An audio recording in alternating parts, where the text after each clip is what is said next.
I'm Julie Herman of Jaybird Quilts, and welcome back to the Alphabet Soup Sew Along. Today I'm going to go over cutting the shapes for the letters in alphabet soup.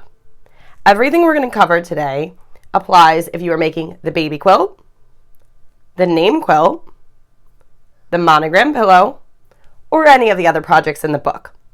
The number one thing to keep in mind with cutting is orientation. I briefly mentioned this in our last video when we were talking about fabric selection. This letter, for instance, has 6 half hexagons, and they're all cut in a different orientation. So as you can see, it rotates as it goes around the block. So we have this, and then this, this, this, this, and then finally this. So it's something you really want to think about. Depending on your fabric determines whether or not it's something super important to think about. If you have something such as a flower that can be rotated, it might not be as big of a deal. But if you have a creature or a face or something that clearly has a baseline, you'll want to keep in mind the orientation when cutting those pieces from the fabric to best show them in the final piece. I highly suggest taking the worksheets and making a mock-up of the project that you plan to make. You can print them from the worksheets that we emailed out when signing up for the Sew Along. If you have not yet signed up, the link is below in the description. I simply printed the coloring worksheets, planned out, cut out, and taped my letters and colored them in. Then I can use this as a guide to figure out what pieces I need to cut for my project. The math of what size all of these pieces are is inside your book at the top of each page. So this is the letter J, for instance. Here's all the information, all of the shapes and the sizes that you need to cut. So I suggest keeping your book handy and your project plan sheet handy when doing all of your cutting. Let's get started. That this fabric is this green. I kind of use 2 greens that are a little bit close, but I can see the difference. One's a little metallic. I'm not sure if that's showing up on camera. So I'm going to go ahead and get started on cutting this fabric. So I'm going to move my book out of the way, and my fabric's going to pretty quickly turn into Swiss cheese, and that's okay. I want to make sure that I get the most bang for my buck, as they say, and normally you would think that's cutting this in the most economical way. For me, it means cutting it in the best way to feature the most things. So for the letter sew, I know that for the S, I'm going to have 2 half hexagons, 2 triangles, and then I'm actually going to have 2 small triangles that I'm going to cut with the Mini Hex N More. So in thinking about that, I want to think about what shapes I want to cut. So do I want 2 rotary cutters in the S, or do I want 1 rotary cutter and 1 pair of big scissors? What can I get in the triangle? I can almost get this pair of scissors. It doesn't really go to the point. Can I get these snips? Oh, I can definitely get these scissors. So I think I definitely want those for at least one of the small triangles. So I'm just going to kind of move this around until I get what I think is what I best want to feature. I can almost get, not entirely, I can almost get, oh, if I turn it, ooh. So if I turn it that way, which is the orientation for the top left, I can actually get the rotary cutter and the scissors. Might be what you want, might not be what you want. I think I'm going to focus on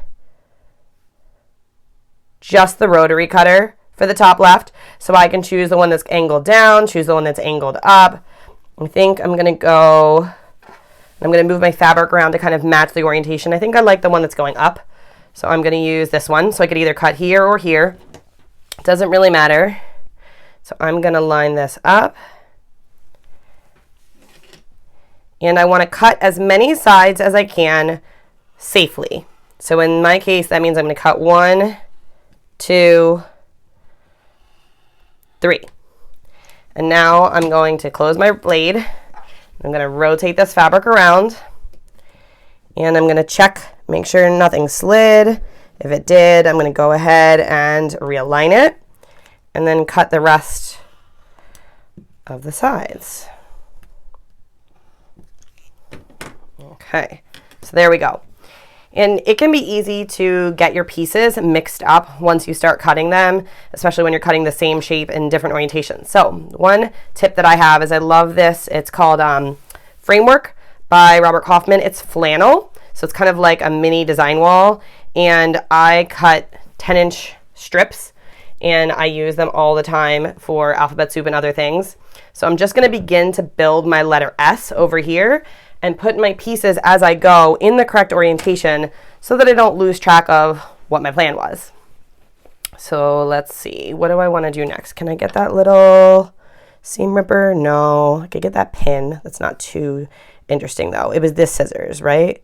Yeah, perfect. Okay, so I'm going to put this right here to get this tiny pair of scissors, and that's going to be the next thing that I cut.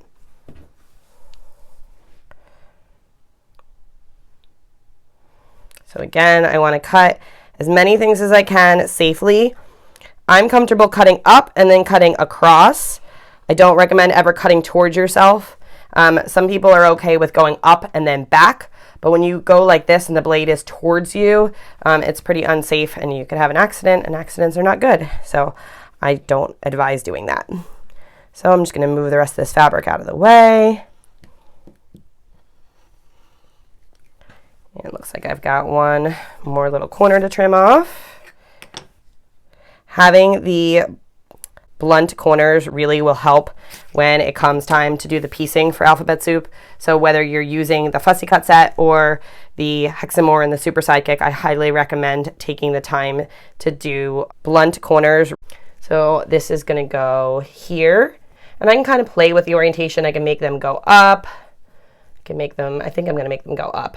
And that's something that I can also change my mind once I get the other fabric.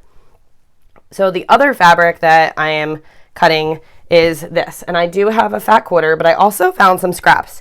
And when you're not working on something that needs to be fussy cut and something that is more all over like this, it's a great opportunity to use up your scraps. So I'm gonna need a couple of half triangles, so I can definitely cut those out of there. I need a diamond. Can I cut a diamond out of here? Ooh, I can. Perfect. And I'm not really worried about grain, especially because so many of our pieces are going to be fussy cut. It doesn't really matter if this piece is on grain. So I'm just going to decide, do I want more purpley blue sprinkles, more reddish sprinkles? I think I want more purpley blue for this piece, just because. So I'm going to line that up there. And these are scraps from when I made another quilt that had some curves. And I'm the kind of person that tosses everything in a bin to save one day. I have issues throwing out tiny scraps. I don't know if you're like that or if you're better at throwing out the tiny pieces, but I feel like I always keep all these small things. Okay, and so now I can put that there, and I'm starting to see my S come together. Love what that is going to look like. And the next shape I need is a hexagon. I don't think any of these are going to be big enough. That's what I need for the S. So since I don't have pieces that are big enough, what I'm going to do is move on to yardage. And since I'm not worried about fussy cutting, I'm going to quickly cut a strip from this and then cut my pieces from a strip. There's no need to cut them the way that I cut these. It just takes more time. And so I'm just simply going to give myself a nice straight edge there. And then flip this around. And how I'm showing you this today really is how I do my cutting. I will cut one letter at a time or one word at a time. If in this case the so is all going to be in the same colors, I'll work on the entire word so, but I just kind of hop between those letters and I get that done, and then I'll move on to other ones. So to cut the hexagons that I need, I could pull out my Hex N More and follow the directions that are in the book, or I love using my Mini Hex N More for this. The Mini Hex N More is a tiny little keychain. It predates these, and it is a miniature version of the Hex N More, and it contains a 2.5-inch hexagon, 3.5-inch jewel, and 1.5-inch triangle, and then the half hexagon that matches with the hexagon. So I'm simply going to line this up and cut, rotate my strip around. And I chose to cut a 2.5-inch strip because almost everything that I need to cut out of this fabric is 2.5 inches. So that is the most economical use of my fabric. So that goes there. And I need another one of these.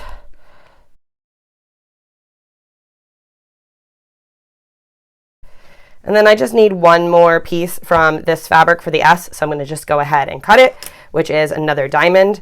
So instead of how I used a scrap and lined it up and it was more like fussy cutting, this is just going to be more like standard rotary cutting from strips. Going to line my shape up and cut. Make sure I get that blunt point off because that really will help with all my piecing. And cut. That goes down there. So let's go back to the scissor print for a minute, and I need a few more things out of this print to complete my letter S. I'm going to need another half hexagon and another triangle, and I'm going to need 2 small triangles. And I can cut my small triangles with the end here of the Mini Hex N More. I can get out my regular Hex N More ruler, or I can cut those with the Super Sidekick or the Sidekick. I find it's nice and easy to do with something small. There's not too many options for fussy cutting something that small, so I'm just going to kind of look around, and I think it'd be kind of nice to have those 2 little buttons. I feel like that would be kind of cute. Let's see, is there anywhere else that those buttons are around? Oh, they're right here. So let's see. Can I get them over here? Looks like I can. So with the fussy cut shape, the gray is around the outside, and that's your seam allowance, and the clear is what you're going to see. It's the opposite with the Mini Hex N More because this was not designed specifically with fussy cutting in mind. So for the triangle, this dark area is what's going to be in the sewn, and then this line below the Mini Hex N More is where I want to be cutting. So that's my entire shape. So it's a little bit harder to do fussy cutting with this and to see because it wasn't designed originally for that purpose. Now I want to line them both up there, and you can actually see here my selvage is going to be in my seam allowance. That doesn't bother me. If that bothers you, then don't do it, but it doesn't bother me, so I'm just going to go ahead and begin to cut this. And I can cut 1, 2, 3, and then I can't cut the last side. So what I'm going to do is I'm going to realign my ruler over here, line this line. Let me make sure you guys can see. Line up this line with my cut edge there. Line up my straight line on my ruler over here. And trim off that sharp point. And then I'm going to rotate it. And so I'm actually going to lose most of the selvage that I was talking about in my sharp point because you just see that little hint of white with some text there. But this way, I'm going to have those 2 adorable little buttons. This is the kind of thing you can get as detailed or not as you want. I tend to get very detailed with my fussy cutting. Once I jump in, I find there's just so many possibilities and so many fun things to explore that the possibilities really are endless, and I love just trying out different things and seeing what I can do. So I am now going to work on my half hexagon for the bottom right, and I think I'm going to do a big pair of scissors. And I think, do I want that one? I'm going to have the rotary cutter head then. Or do I want, I would have 2 rotary cutter heads if I did that pair. If I did this pair, I would just have the one. What if I did it that way? Let's see. So I always kind of rotate back to check my orientation to the orientation of how I'll see it in the project. And I just realized there's a repeat of it here closer to the edge. I try not to make more Swiss cheese than needed. So I don't automatically go to cut right in the center of the fabric. I try to start around the edges and then move in, but that's not always possible. It depends on the scale of your print and what's going on, but I think that's going to be, yeah, I think that'll be great. I'll have a couple little buttons, have those scissors. So I'm going to go ahead and start to cut this. Again, cut as much as you can safely. This is a perfect example of it slid. So I'm just going to kind of peel this back out of the way of my line of sight, and I'm going to line the fussy cut shape back up with the lines that I've already cut and hold it in place to finish cutting. Okay, I really like how this is coming out. Oh, that's gonna look so good. Yeah, so they look really good. So now I need one more triangle and one more big triangle, one more little triangle. The only thing that would be left to cut after those two is the background, and I already have most of my background cut out. I highly recommend using the chart in the worksheets to go ahead and plan how many pieces you need to cut out and to help you get all of that cutting done. Most likely you're using something that you can cut from strips and then just knock out all of your background cutting all at one time. So that's what I went ahead and did. Let's figure out what do I want for my last two. So I got those little scissors. Where's my triangle? What else could I get? I got the little scissors already. Can I get most of the snips? I can't kind of get the end. I can get most of the seam allowance, but then I feel like you're looking at these scissors anyway. I might just do the same scissors again. You also could decide that not every piece needs to be fussy cut, and you could just decide I'm going to get the most out of my fabric and I'm going to cut out here. Actually, this is kind of cool because then you get that pin. And do I want that? Oh, if I do it this way, I get both of those pins. I think I like that. And remind yourself, nothing's permanent until it's sewn and quilted and finished. So you can always change your mind. I have cut pieces many times and then decided, you know what, that's not working how I thought it was, and I toss it aside and I cut a new piece. So sometimes you just gotta go for it, try it, and it might work and it might not work, and that's okay. I think actually now that I'm doing this that I don't want it down here because it's really close to that blade. So I think that I'm actually going to switch and put these little scissors pointed down there. No, maybe pointed up. And then put those like that. Yeah, I think that's what I like. And I might rearrange it another however many times before I actually get to sew it. But by keeping it on this flannel, it keeps it organized so that if this is exactly how I want to sew it, I don't get it messed up before I get to my machine. And I really like how those two buttons turned out, and I don't think there's anything else as small. I can't get that whole pin in, so I think I'm just going to go for those two buttons again. I guess I could go for one button. Maybe I'll do that. Go for a one button so it's a slight difference. What does that look like?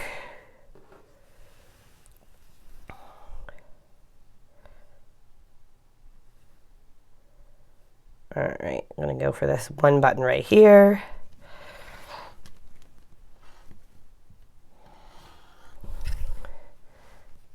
And since I'm so close to the edge, I'm just going to go ahead and snip that so I'll be able to get good visibility when I turn this around to realign my ruler.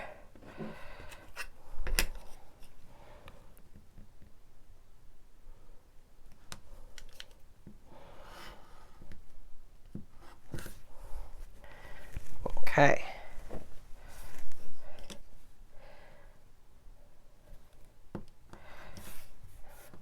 And there we go.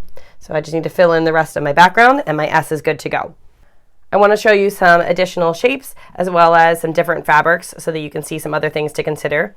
So I'm going to put this out of my way and grab a new one, and I'm going to begin cutting my next word, which is make. With make, I'm using these two fabrics. I've represented them here with blue so that I could clearly identify everything, but they kind of read more green, just not olivey green like the So greens. So I have this hand, which is going to be so much fun to fussy cut. And then I have this print, which is a little bit busier, but it still is equally fun. There's a lot of different things in here. There's the spools, there's hands, there's safety pins, there's needles that are threaded, there's the eyes. And while I'm not going to get the entire scissors in any one, I can definitely play with the thimbles and the different pieces. So that's going to be a lot of fun. Let's start with the hand. I need 4 vertical diamonds, and then I need 4 half triangles in 4 different orientations. I'm going to have one like this, one like this, then I'm going to flip it over, have one like this, and one like this. And I might just do all of those in the background. That's the kind of thing that might, maybe I can fit a hand in there, but it might be a little too tight to do all of them, so I might just focus on the background. And that way you're really going to get to see what I'm putting into the diamonds. So for my 4 vertical diamonds, I'm just going to hop right on in and see what works. All right, that's too close to the edge, but I could definitely get this hand with the scissors, and I can get this hand with that. And if you don't want a piece of another hand, feel free to tilt things. You know, just because the grain goes this way doesn't mean you can't angle things a little bit one way or the other to make them work for you. So make it work for you in whatever way you need. All right, so I think I'm going to start with these, holding the little snips, which I have fallen in love with. When I first got them, I was pretty scared of them. I didn't like that they opened, and they felt like something sharp was always around. And now I love that they open because it's so much easier on my wrist. It's amazing how things change like that. Okay, so I'm going to rotate it around. And just get it lined back up.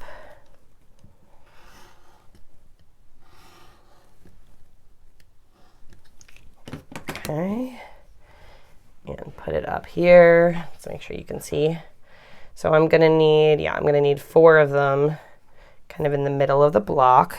I think I'm going to cut them and then kind of move them right, left to decide where they're going to be and if they're going to, which order they're going to be in.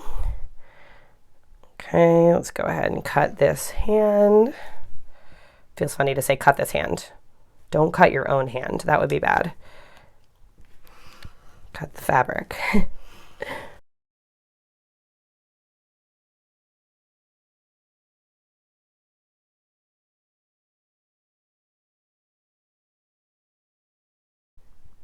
Now that the diamonds are cut, it's time to cut the half triangles. And as I mentioned earlier, I think I'm going to focus on cutting them in the available just background. And I'm just going to make sure that whatever purple is there is in the seam allowance. I could fit some of these maybe kind of tight into there, but I think for readability, that it's just going to work best if I just go ahead and cut these in the background.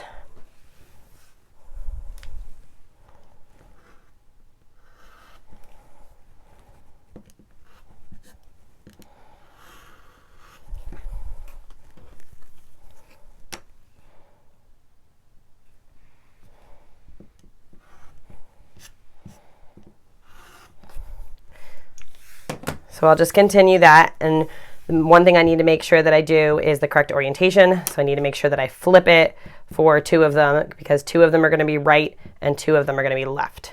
That's definitely something that you want to make sure that you're keeping in mind and you're closely looking at your diagrams while doing the cutting. It's also why it helps to lay the pieces out while you're cutting them. With this fabric for my M, I have a bunch of pieces I'm cutting. I'm cutting 2 half hexagons in 2 different orientations. I'm cutting 2 4.5-inch half triangles in 2 orientations. I'm cutting 1 triangle and 4 more additional half triangles. So lots of things to consider. So I'm going to kind of keep all my pieces in front of me for now while I move them around to kind of see if there's a specific shape that is going to work best. So like that looks great. I know the spool is going to look really good in there. Doesn't mean for sure that's what I'm going to do, but I know it's going to look good. I could definitely get 1 eye really well in a triangle. I could get 2 eyes, but that's not my orientation. My orientation is going to be like this, and I don't like that. I don't really like the eyes on their side. That's not doing it for me. It might for you, and that's a-okay. Just something to consider. So what do I want to do if this is my orientation? I could do 1 eye, and then I could do a mirror for the other one and have a second eye. Then I feel like I should definitely do this eye on this one. And I don't like that as much. I like the needles up there. You know what? The spool looks really good. So even though the spool looked good in here, I might save the spools for this. I could do that. I could do an eye with each of these. Maybe that's what I'll do. And then I could use my triangle with my little safety pins. So I'm just going to kind of move things around until I find what I think will work best. I also could do everything with a spool. I have a lot of different spools, but I also am keeping in mind that I have an entire word to cut, so I don't necessarily want to have all the spools in M. I want to have a couple here, a couple there, space them throughout.